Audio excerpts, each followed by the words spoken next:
Ang motto ng mga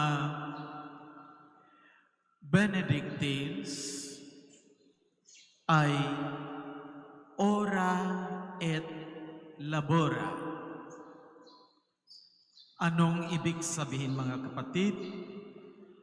Ang meaning ng Ora et Labora ay pray and work, o magdasal at magtrabaho. So, dalawang aspekto ito ay importante po. Ay hindi lamang prayer o hindi lamang magtrabaho, pero dalawang aspekto ay dapat ay balanse. Mag-pray at trabaho. Ngayon, ipagdiriwang natin ang kapistahan ni San Jose Manggagawa,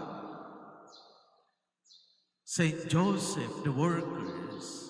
We are invited or reminded that prayer and works must be balanced. Hindi lang tayo magtrabaho at makakalimutan ng magdasal o magdasal lamang pero walang magagawa, hindi magtrabaho. Pero yung dalawang aspekto dapat pareho. Dapat i-balance. Bakit yung simbahan ay underline or give importance ng magagawa o the workers? Dahil kapag tayo ay magtrabaho, tayo ay nakikihalahok sa paglikha ng Diyos. When we work, we are participating the creation of God. Kaya mga kapatid, ang creation ng Panginoon hindi pa tapos. Tuloy-tuloy. God creates, recreates, and continue to create. Sa pamamagitan ng mga magagawa. Sa pamamagitan ng mga tao. So mga kapatid, ano ang klase ng trabaho natin ay importante po ayon.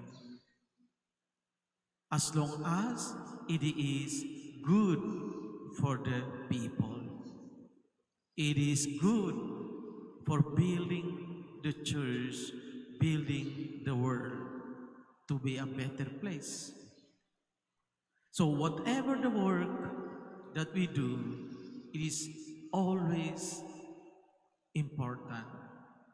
Marangal po yun. Kaya mga kapatid, yung mga kapatid natin sa abroad, sa ibang bansa, OFW, kahit ano ang trabaho nila, very important. Dahil sila ay participate ng creation of God sa pamamagitan ng trabaho nila. Ganon din tayo. Whatever the work that we have, work with honesty, dedication. We are participating the creation of God. Kaya mga kapatid, ang simbahan binigyan ng importansya ang mga gawa because we participate the mission and creation of God. Kanina narinig natin sa Ebanghelyo natin, mga kababayang ni Jesus. Sabi nila, ito ba ang anak ng karpintero? Ito si anak ni Maria. Ito si anak ni kapatid ng mga dito. Bakit? Where did they get these wonders? Where did they get all these teachings? Hindi ba siyang anak ng karpintero? Hindi ba siyang anak ni Maria?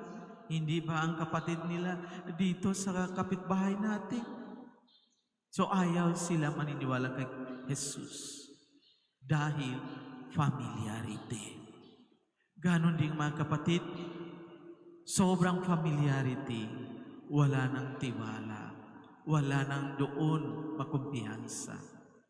Kaya mga kapatid, ang faith or pananampalataya, sinabi ni Jesus kay Tomas, "Blessed are those who do not see yet believe." Blessed are those, kilala ni Jesus, hindi sila maniniwala kay Jesus. Sabi ni Jesus, "Blessed are those who do not see yet believe." Ganon din tayo mga kapatid. We believe in Christ. Maniniwala tayo sa Panginoong Jesus. Siya ang Master, siya ang Guru, siya ang Panginoon sa mga gawa. So mga kapatid, we ask the intercession of Saint Joseph to pray for all of us. We are all co-workers of God. We continue the creation of God. Kapag tayo dedicate ang sarili natin sa trabaho natin, honest tayo sa trabaho natin. So mga kapatid, importante dalawa ito. Prayer at work. Dapat i-balance. Hindi pwede sa pray lang, walang magtrabaho, o trabaho lang, walang pray. Dapat tayo, importante ay prayer and work must be together, balance. Amen.